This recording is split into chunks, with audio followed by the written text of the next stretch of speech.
안녕하십니까. 저는 고려대학교 병원 비뇨의학과 교수 강석호입니다. 이렇게 좋은 기회에 저희 병원의 로봇 어시스티드 라디칼 시스텍토미의 경험에 대해서 말씀드릴 기회를 갖게 돼서 굉장히 기쁘게 생각합니다. 제가 오늘 말씀드릴 내용은 저희 병원에 대해서 일단 좀 코리아 유니버시티 메디컬 센터에 대해서 간단하게 좀 소개를 좀 드리고요. 그 다음에 저희 병원의 월드 클래스 로봇 서저리 센터의 서전들에 대해서 간단하게 소개를 좀 드리겠습니다. 그리고 블래더 캔서와 로봇 어시스티드 라디칼 시스텍토미, 특히 토탈 인트라코포럴 유리나리 다이버전에 대해서 말씀드리도록 하겠습니다. 저희 코리아 유니버시티 메디컬 센터는 1890년도에 닥터 로제타 홀 여사께서 당시로는 굉장히 인권이 약한 여성 학생들을 위해서 의과대학을 먼저 개설한 걸로부터 시작된 굉장히 유구한 역사를 가진 병원이라고 할 수 있겠습니다. 1938년도에 경성여자의과대학으로 발전을 했고요. 1971년도에는 현재 코리아 유니버시티에 합병이 돼서 저희들이 코리아 유니버시티 메디컬 스쿨로 지금 활동을 하고 있습니다. 2007년도에 저희 로봇이 지금은 현재는 2대인데 2007년도에 저희가 첫 번째로 아시아에서 그리고 국내에서 한국에서 두 번째로 저희들이 도입을 했고요. 2009년도에는 JCI라는 안전한 인증 병원에 수차례 처음으로 통과를 하게 되었습니다. 저희 코리아 유니버시티 메디컬 센터는 3개의 안암병원, 구로병원, 안산병원이라는 3개의 메인 하스피탈로 이루어져 있고요. 안암병원이 1000베드, 구로병원이 1000베드, 안산병원이 한 700베드 정도, 토탈로 약 3000베드 정도의 굉장히 대규모 그런 메디컬 센터를 구축하고 있습니다. 그리고 의사와 간호사와 그런 파라메디슨들을 포함해서 메디컬 스태프들이 약 7,000명 정도 근무하는 굉장히 대단히 매머드 하스피탈이 되겠습니다. 이게 안암병원 전경이 되겠고요. 구로병원, 그 다음에 안산병원 전경이 되겠습니다. 특히 제가 근무하고 있는 고려대학교 안암병원은 코리아 유니버시티 안암 하스피탈은 메인 하스피탈로서 스텝이 한 2,000명 정도고 베드가 한 1,000베드 정도가 되겠습니다. 그리고 1년에 수술이 한 2만 건 정도, 그리고 외래 환자 수가 달에 한 11만 명 정도 방문하는 그런 메인 하스피탈이 되겠습니다. 최첨단 그런 장비들을 모두 다 보유하고 있고요. 3테슬라 MRI를 포함해서 PET-CT, 그리고 리니어 RT, 그리고 다빈치 로봇 현재 2대를 저희들이 운영하고 있고 곧 3대가 될 예정입니다. 그리고 CT 토모그래피, 그리고 할시온이라는 아시아 최초 도입된 RT 기기도 있게 되겠습니다. 더욱 자랑스러운 것은 2009년도에 처음으로 해서 4번 연속으로 JCI라는 국제 안전 기준을 통과한 그런 병원으로서 저희들은 한국 내에서 아시아에서 가장 안전한 병원 중에 하나라고 자부하고 있게 되겠습니다. 저희 로보틱 서저리 센터에 대해서 간단하게 말씀을 드리면 저희 로봇 서저리 센터는 2007년도에 처음 개소를 해서 2007년 7월도에 로봇 프로스타텍토미로 첫 번째 케이스를 시작을 했고요. 이후에 2018년도 4월에 3,000 케이스를 돌파를 했습니다. 그리고 현재는 3,800 케이스를 경험을 하고 있고 곧 4,000내를 돌파할 예정이 되겠습니다.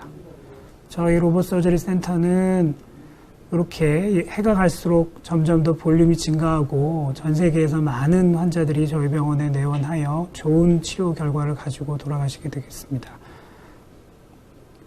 그리고 저희는 4개의 메인, 여러 가지 과들이 다 로봇을 어답션을 해서 잘 치료를 하고 있지만 그 중에 4개의 메인 과가, 디파트먼트가 주로 로봇 서저리를 도입해서 좋은 성적을 내고 있습니다. 산부인과, 그리고 비뇨기과, 그리고 대장학문외과, 그리고 유방내분비외과가 되겠습니다. 이 4개의 과가 굉장히 고르게 로봇 서저리를 시행하고 있습니다. 저희 로봇 서저리 센터는 한국 내에서 2번째로, 대학으로는 2번째로 저희들이 로봇을 도입해서 굉장히 한국 내에서 혹은 아시아 내에서 굉장히 깊은 오래된 역사를 가지고 있습니다. 이런 역사 속에서 저희들은 첫 번째 시행한 그런 프로시저가 굉장히 많고 또 이런 첫 번째 시행한 그런 프로시저들을 다른 병원에서 사용할 수 있도록 하는 표준화하는 작업들을 많이 시행해서 저희 한국 내 그리고 아시아 전 세계 로봇 수술 발전에 굉장히 기여를 했다고 좀 평가받고 있습니다. 제가 지금은 그 로봇 센터장으로 지금 근무를 하고 있고요.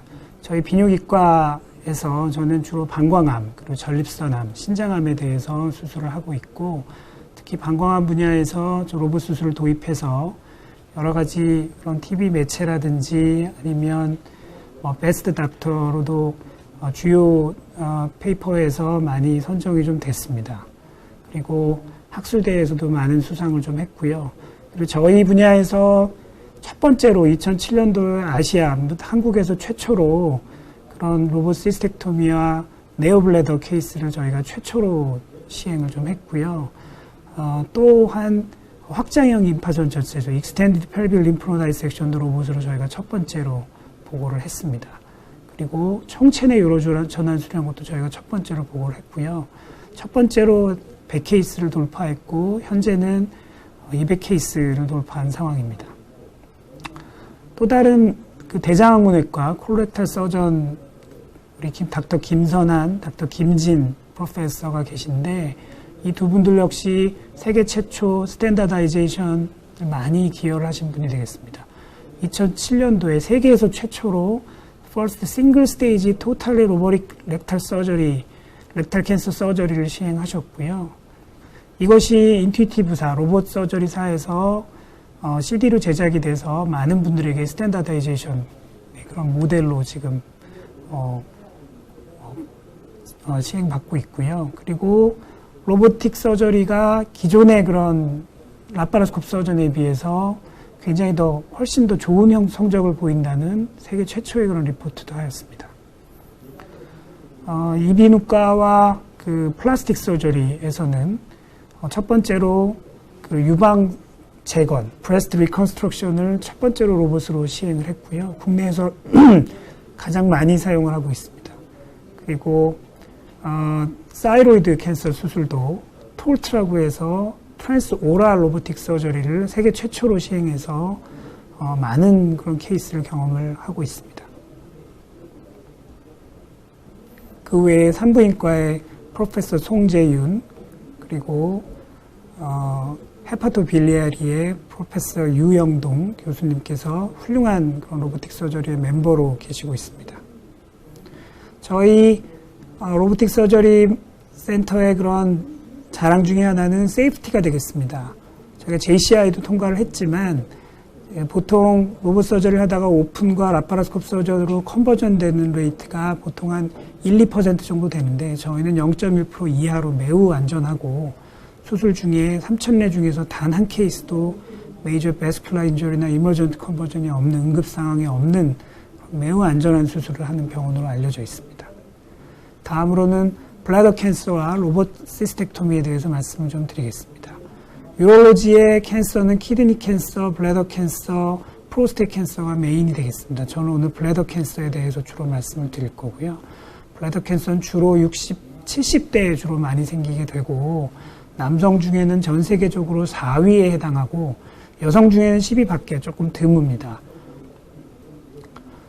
방광암은 주로 한 3분의 2 정도는 non-muscle invasive bladder cancer. 이런 상피에서 생긴 그런 혹이 근육층을 침범하지 않는 non-muscle invasive bladder cancer와 muscle invasive bladder cancer로 나뉩니다. 이 두 가지의 암은 이 같은 방광암이지만 이 두 가지는 매우 성질이나 캐릭터가 다릅니다. 이 muscle invasive bladder cancer는 굉장히 공격적인 암으로 알려져 있고요. 이런 muscle invasive bladder cancer는 치료하지 않으면 대부분 한 2년 내에 다 전이가 가고 한 85%가 이 병으로 돌아가시는 매우 공격적인 암으로 알려져 있습니다. 이런 매우 공격적인 머슬 인베이스 블래더 캔서의 표준 치료는 골드 스탠더드 트리트먼트는 라디컬 시스텍토미와 노드 디섹션이 되겠습니다. 이 라디칼 시스텍토미라는 거는 세 가지 단계로 나누는데 시스텍토미가 있고 노드 다이섹션이 있고 다음에 유리나리 다이버전이 있습니다. 그래서 시스텍토미는 남자 같은 경우는 블래더와 프로스테이트를 같이 시스토 프로스타텍토미를 하는 게 표준 치료로 되어 있고 피메일인 경우는 블래더와 뒤에 있는 유테루스 그다음에 버자이나의 일부를 제거하는 굉장히 큰 수술이 되겠습니다. 또 펠빅 노드 다이섹션은 그 주변으로 가는 그런 골반 임파선을 저희들이 절제를 면밀하게 해야 되는데요. 이런 과정이 또 필요하게 되겠습니다.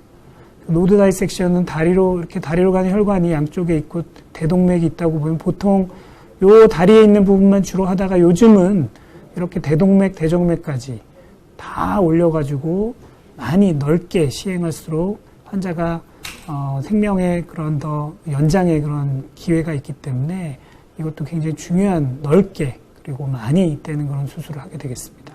다음으로는 방광이 없어지기 때문에 새로운 방광을 저희들이 만들어 드려야 되는 요로 전환술, 소위 유리나리 다이버전이라고 하게 됐습니다. 새로운 방광을 저희들이 뭐 인공으로 넣어주거나 그런 건 아직은 지금 현실적이진 않고 환자 본인의 장을 사용해서 새로운 방광을 만들어줍니다. 보통 대장을 사용할 수도 있지만 대부분 다 소장을 사용하고요. 소장을 일부 잘라서 그거를 이렇게 요관을 연결해줘서 소변이 밖으로 나오게 하는 대신 요 옆에 소변 주머니를 평생 좀 차게 하는 그런 게 있겠습니다. 또 하나는 새로운 방광을 만들어줘서 아래 요도에 이어져서 소변을 수술 전과 유사하게 볼 수 있는 그런 올소토픽 유리나리 다이버전 새로운 인공방광 성형술이 있게 되겠습니다. 이렇게 컨듀잇 회장 도관술이 있고 또 하나는 여기는 백을 차는 환자가 되겠고요. 또 하나는 이렇게 장으로 만들어져서 요도에 이어서 수술 전과 유사하게 보는 인공방광 네오블래더 성형술이 있겠습니다. 근데 이것을 개복을 통해서 수술을 하는 것이 사실은 기존의 그런 수술 방식이 되겠습니다. 그렇지만 그 개복의 수술이 굉장히 합병증률이 높습니다. 보통 60-70%까지 합병증률이 발생이 되고 하기 때문에 특히 고령에 발생하는 방광암 환자에서 이런 개복 수술이 합병증이 높아서 수술 후에 회복이 어렵다든지 사망률도 심지어 5%까지 보고가 됩니다. 그래서 많이 꼭 해야 되는 사람한테 시행하지 못하는 경우가 많습니다. 그래서 로봇이 이런 근치적 방광 절제술, 라디칼 시스텍토미에도 도입이 돼서 합병증률을 낮추기 위해 도입이 됐습니다. 2003년도에 처음 시작을 했고요. 최근에는 2019년도에 그런 자료를 보면, 페이퍼를 보면 전반적으로 구미, 미국이나 유럽에서는 한 50% 정도를 로봇으로 하고 있고 미국에서는 77%를 로봇으로 시행하고 있습니다.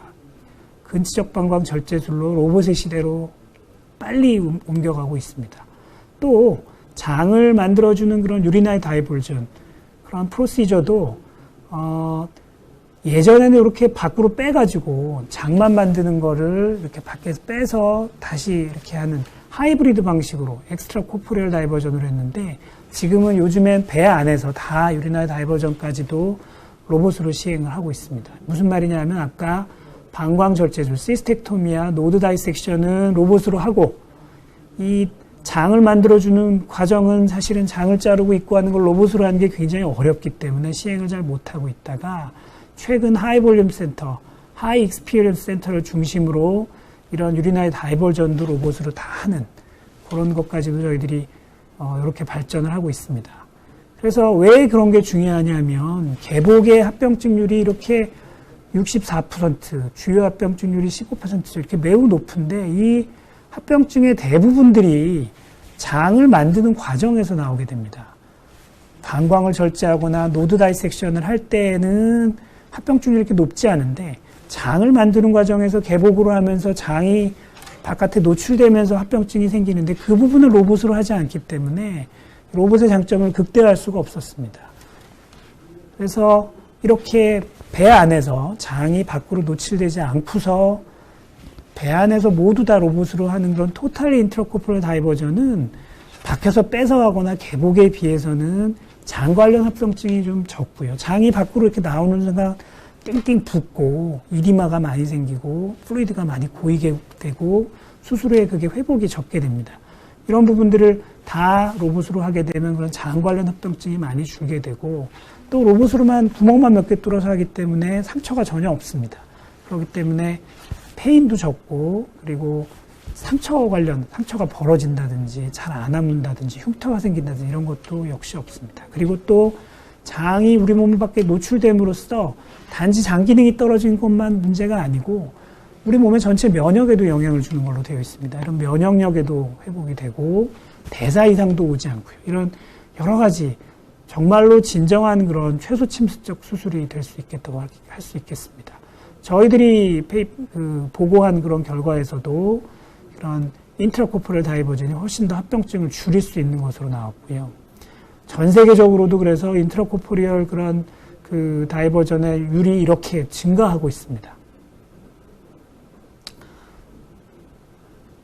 저희 비뇨기과에서는 그 고려대학교 비뇨기과에서는 첫 번째가 굉장히 많은데 아까 말씀드렸던 그런 부분 로봇 관련된 것뿐만 아니라 첫 번째 그런 결석 수술, 내시경 수술도 저희가 첫 번째로 시행을 했고 아까 말씀드린 인트라코퍼럴 다이버전도 저희가 첫 번째로 시행을 했습니다.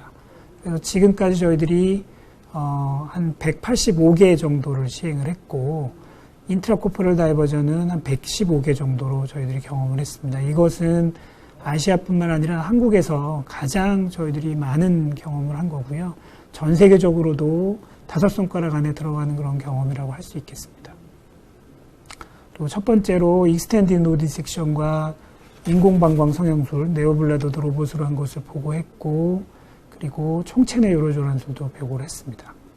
이런 것들을 통해서 저희 팀이 이런 그 교과서, 스프링거라든지 엘스비어의 유수한 전 세계 그런 교과서에 저희들이 로봇 서저리 방광암, 로봇 시스텍토미 세션을 저수를 여러 번 수차례 좀 시행을 했습니다. 네, 지금까지 로봇 라디칼 시스텍토미 앤 토탈 인트라코퍼럴 다이버전에 대해서 저희 코리아 유니버시티 익스피리언스에 대해서 말씀드렸습니다. 네, 경청해 주셔서 감사합니다.